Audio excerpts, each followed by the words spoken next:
Well, hi, good morning. Thanks so much for joining me here in my shop. So we're going to carry on today with this radio. I'm going to focus on information around the radio, especially going over the schematic. So the first thing I wanted to show you though was some differences between what this radio looks like, this particular one, and other radios of the same model. There's a difference that's interesting to look at. So let me pop that up on the screen here. Okay, so we're looking at a website called Radio Museum. I'm a member of Radio Museum, and this is the radio that I'm working on, you were just looking at. So in the big picture here, I think the first thing to notice, or really the thing to notice, is there are 3 of these bars going across. Whereas on the radio I have, there was 1 bar going across, kind of in the middle here.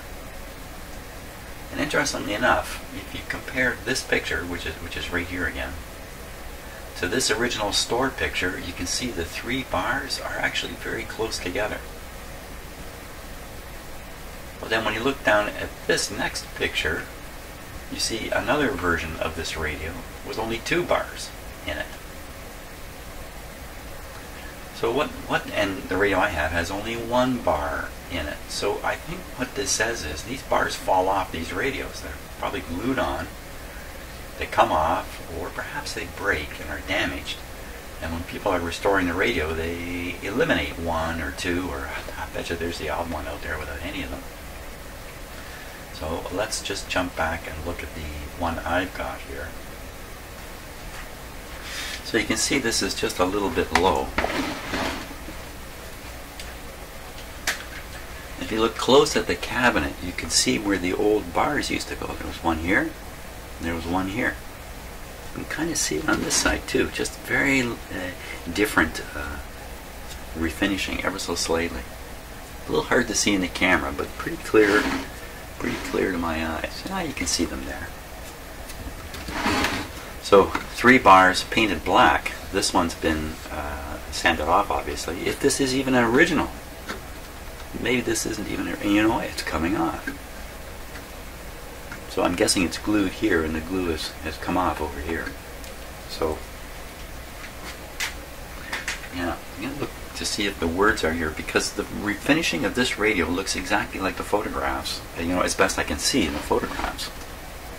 So I'm still curious about whether this is refinished. Let me just show you something here, if I can get it on camera. Okay, this is my camera does not focus very well anymore. So when you look at this, and you imagine somebody refinished this radio, the only way this survived is because they protected it somehow. They avoided sanding this off. So if you look at it, you can see the refinishing color is slightly darker underneath it. You can also see kind of the ends, the G and certainly the C, are a little bit missing. I think that's from a little bit too generous doing this, sanding it. You can even see the top of the GE is slightly lighter. I think again that's from sanding it. So I think we're seeing the darkness of the old varnish here and the new stuff here. So that's what I think. That's my I rest my case on that. So let's have a look now back at that photograph. Bring this one up. You notice these aren't dark anymore either. These have been changed. Let's look at the original here. Well, these don't look painted black. So what I wanted to look for was some words down in here. There's the General Electric. You can see it there, right there. I don't see any words here. Now, conceivably all these got, maybe these have all been redone. Look, the General Electric's missing on this one completely.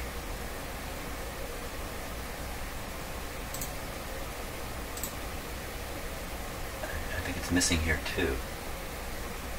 So all these radios have been refinished.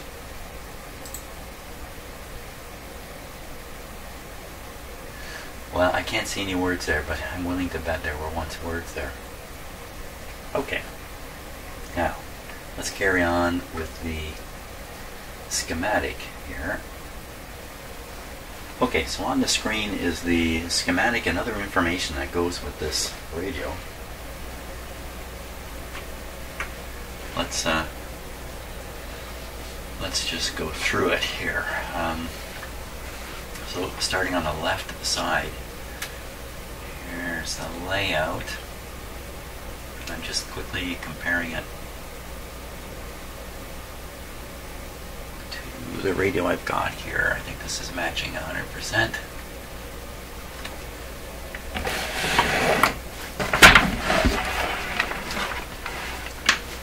Okay, there's the capacitor, three-piece capacitor, 5x4 rectifier.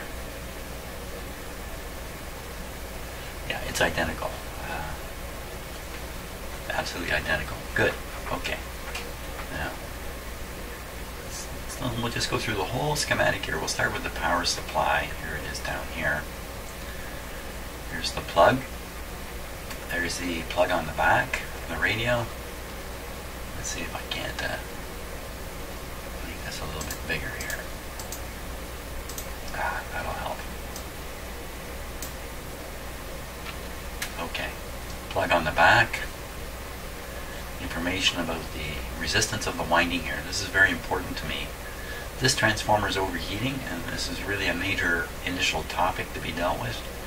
Why is it overheating?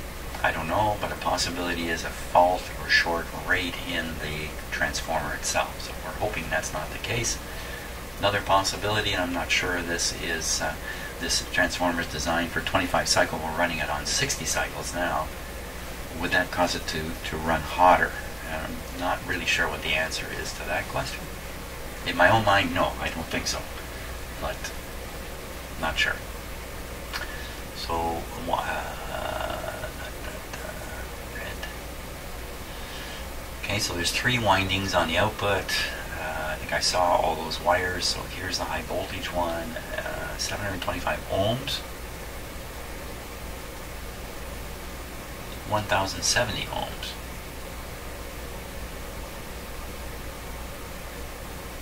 What's going on here? What are they telling me? 725 ohms where? Huh. Okay, so I don't quite understand what these numbers are. 25. Oh! 25 cycle. 170 ohms. 60 cycle. 725 ohms. It doesn't make any sense to me, because I think the higher frequency is going to generate higher reactance and give you a higher impedance.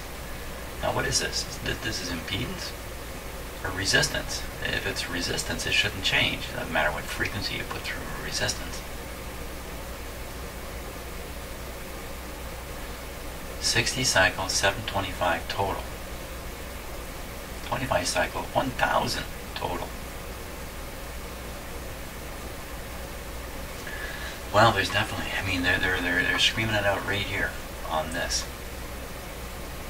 Or are they saying if you bought, this is what they're saying, I think, if you bought the radio for 60 cycles, it has a 725 ohm secondary in it. That's what this is saying. But if you bought a radio with a 25 cycle transformer in it, it's 1070. So if I want to ohm out this transformer, which is where I think I'm heading, I'll be looking for this number. That's what this is. 2 different transformers. Okay, very good. So here's the heater feed to the tubes and the light bulb, and here's the heater feed for the rectifier, a separate winding, of course, because this is at potential, this winding. So, yeah, very good. Okay. Now, so we go through the full wave rectifier here. We come out with high voltage DC here. Take out the hum through these components here, the capacitor and the field coil on the speaker. And now a nice clean B plus sitting here is available. And what is the voltage? 230 volts. I think that's what this is saying. Look at this hum neutralization coil. In an awful lot of these radios, with this arrangement, field coil, some small capacitors. See, look, they're only 10s. They're not big. And these radios, there's seldom a hum in the speaker. And I really think it has to do with this thing's ability to buck it away. Because I find I'm never attracted to replacing these capacitors because there's never any hum in the speaker. Okay, so carry on here. So this high voltage line here is feeding all the plates. Well, the tubes are drawn upside down from a modern way of showing it. So the cathode's up here and the plate's at the bottom.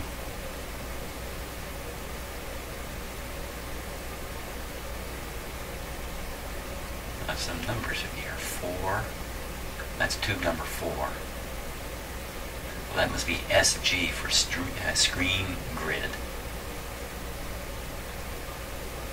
And then the actual plate is, you're going to get to it through this coil, of course. So this would be the plate.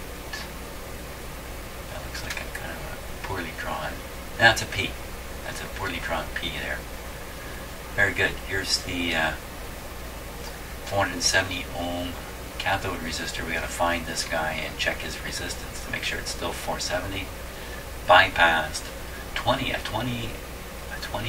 microfarad bypass, which is pretty large. Look, we got 10s in the main power supply filter, but 20 on the bypass. It's just kind of the opposite to what you would imagine. In radios that don't utilize a choke coil or field coil in the speaker for a choke coil, these capacitors go way up in size, and this thing becomes a 10, 20, 30 ohm resistor, high wattage resistor. Then you need these capacitors badly to get rid of a hum. Okay, moving on. Here's the grid. There's the volume, tone control rather. I'm going to stop at this point and revert to the antenna. And we sort of looked at the power supply. The whole purpose of this thing is to develop this B plus and supply some heater voltage. But the main thing is this B plus high DC voltage. So okay, so we'll go back over to the antenna. Where's the antenna? Here it is. No built-in loop antenna on this radio. It's dependent entirely on a wire antenna. Not so good these days. Now we can see the wire antenna is connected here. This switch is very hard to understand what it's doing. But it's selecting this coil, or this coil, or this coil. Wait a minute, that's too many coils. It's a 3-band radio. Why has it got 4 coils out here? And a 3-band radio. A primary, A, B, and C. So A, B, and C are the 3. A primary. That's what the antenna's hooked up to.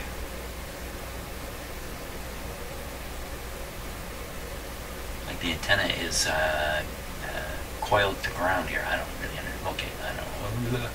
Good enough. Onward. We select these 3 coils, this switch. The output from those coils, which has the antenna signal on it, that's a better way of putting it. Here's the tuning and trimming capacitor. So we're tuning the front end with this one, 13, this one.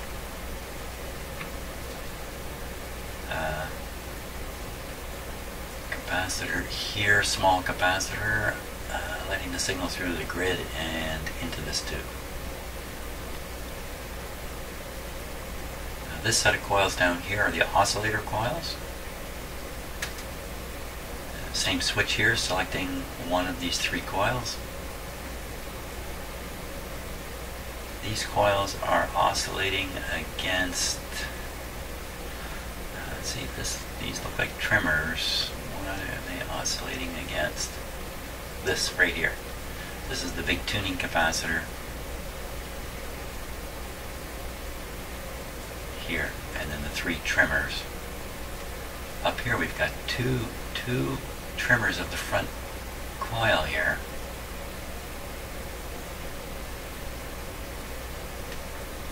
Trimmers here and a trimmer here. That's not sure how all that works. We'll find out in the instructions though. Carrying on here, big grid leak resistor. Let's follow this wire back. I think this is the AVC wire. Here it's feeding, not feeding, but supplying AVC bias voltage to the grid. This tube, and this tube, this one, and this one.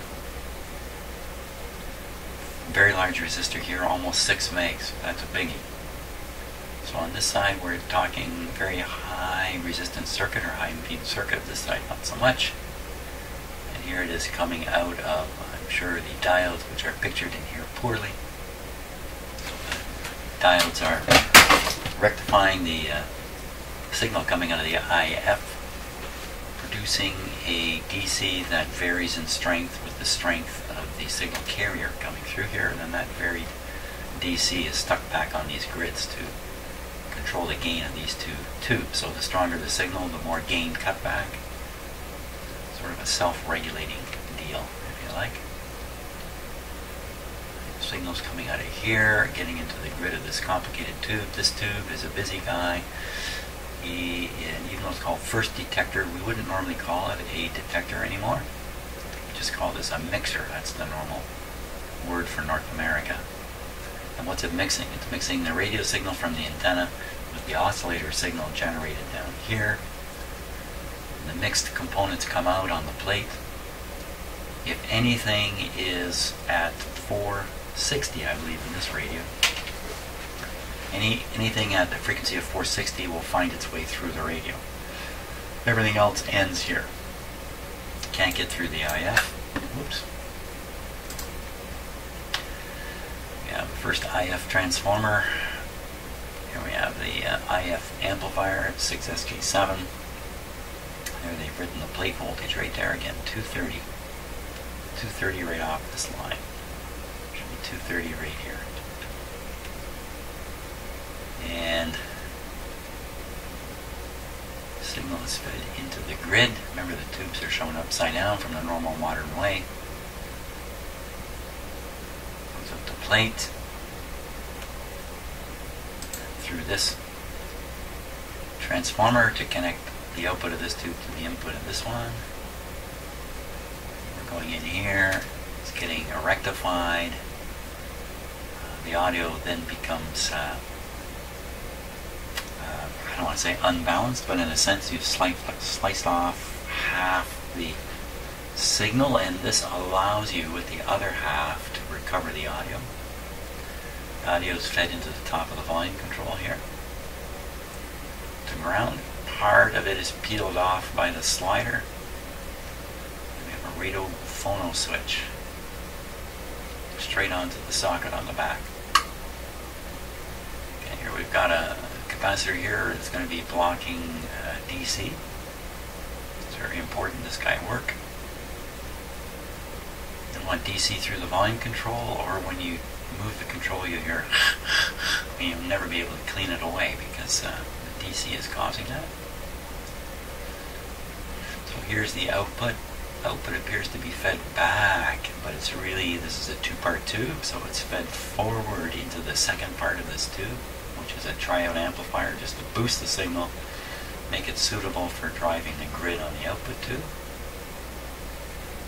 And so that's what happens. Output tube is biased by this resistor. Loss of signal is corrected by this capacitor, meaning all the signal is operating across the tube and across this primary transformer. On the transformer, 200 ohm rating in case we get interested. And the signal is transformed from a fairly high impedance to a low impedance here to drive the speaker. You need a strong magnetic field, you need a heavy current, you need current here. Tubes don't produce current, they're not good at that, they produce voltage. They work with voltage. So this tube on this side, plate side, using a high voltage to supply power to this primary, high voltage, low current, but on the other side it's the other way around, high current, low voltage. Out the speaker, and we listen to it. Okay, so I didn't bother explaining how this mixer tube really works, but that's okay. That's okay. what do we discover through all this? The radio is a fairly standard design, nothing too sneaky going on in here. If anything, I don't see anything sneaky going on. This guy's a little odd. Not really. He was just odd in my head. Okay. See any special notes? Sometimes there's notes hidden away in these diagrams. This is all about pointer calibration. Let's just take a peek at that. Improvise a pointer for the calibration scale. That's that decade scale that's on the back of the big wheel, big tuning wheel. Fasten a piece of wire to the, so you just like I indicated before, you actually take a piece of wire and bend it into shape so it points at that strip of paper on the back of the big wheel. Fastening the chassis. After fastening the chassis in the cabinet, attach the dial indicator to the drive cable with the indicator at the 530 kc mark, gang condenser fully meshed. So that's how we can verify the location of the... So here, this enables you to tune the radio without it being in the cabinet. You get the radio all tuned up, you put the radio in the cabinet, and you attach the pointer to it. That's the last step. And then you hope everything worked out. Okay, so that's a trip through the schematic here, and I think we'll continue on. We'll try to determine if there's anything funny going on with this, especially this deal here. So you know, it says on the back of the radio it's a 25 cycle. So this is what we've got. We should have 1070 ohms here.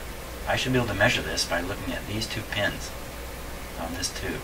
That's pin 1, 2, 3, pin 5. Pin 3 and pin 5 should give me a total of 1070 ohms.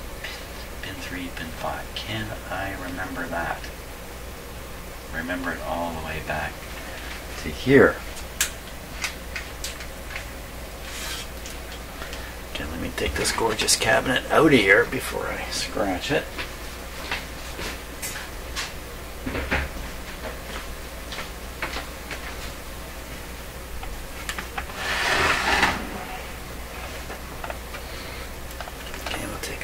Connection from yesterday. So here's the transformer, here's all of its wires, and let's see, here's the guy we want to measure the resistance across.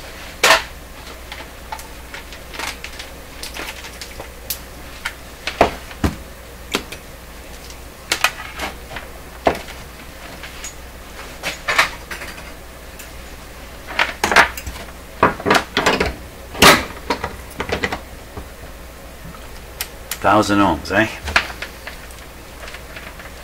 3 and 5. I remember. 1, 2, 3. Check the ohm meter. Oops.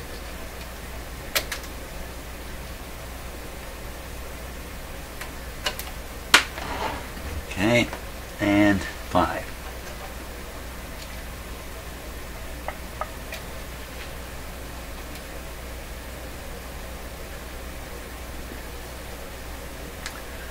We get 1050 and we get 930.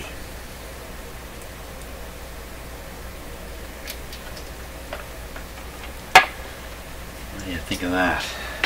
You want to offer an opinion on that? Let's see. On the other, let's see the primary side. Let's do the primary side. The primary side should have on the 25 cycle model 14.4 ohms. Can measure right off the flip. As long as this set is switched on. So this will measure the primary. It's supposed to be 14 ohms. Let's take this down here. 14.8. That's pretty good. Okay, now there's two more windings here. There's a 5 volt and a 6.3 volt. The 5 volt goes to the other two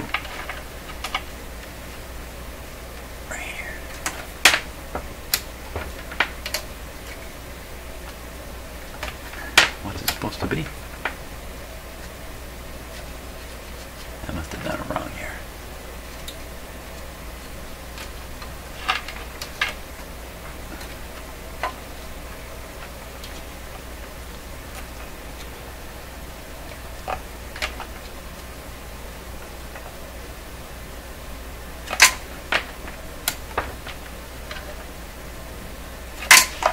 Let me look at the pin out on here and get this right.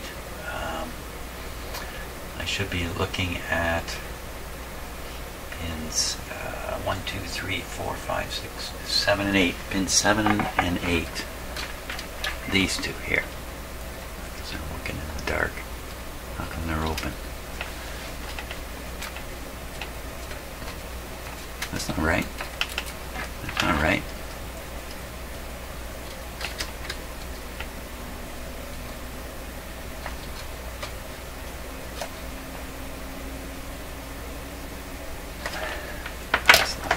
Working out here. What's happening?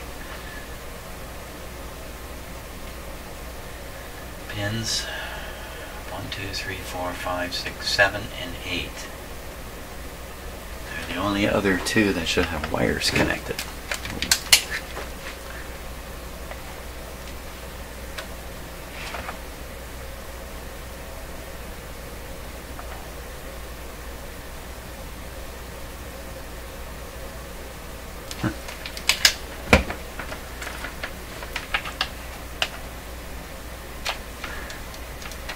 These are the correct ones.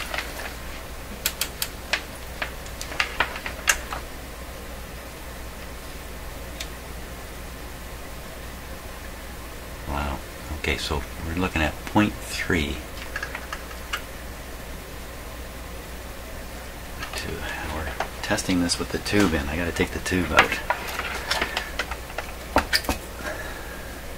5Y4. Testing across the heater, I didn't want to do that. Okay, oh, now I got the tube out. Pin, here we go.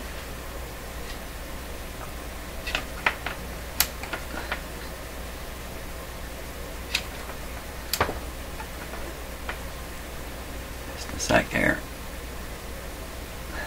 Wow, really, really low.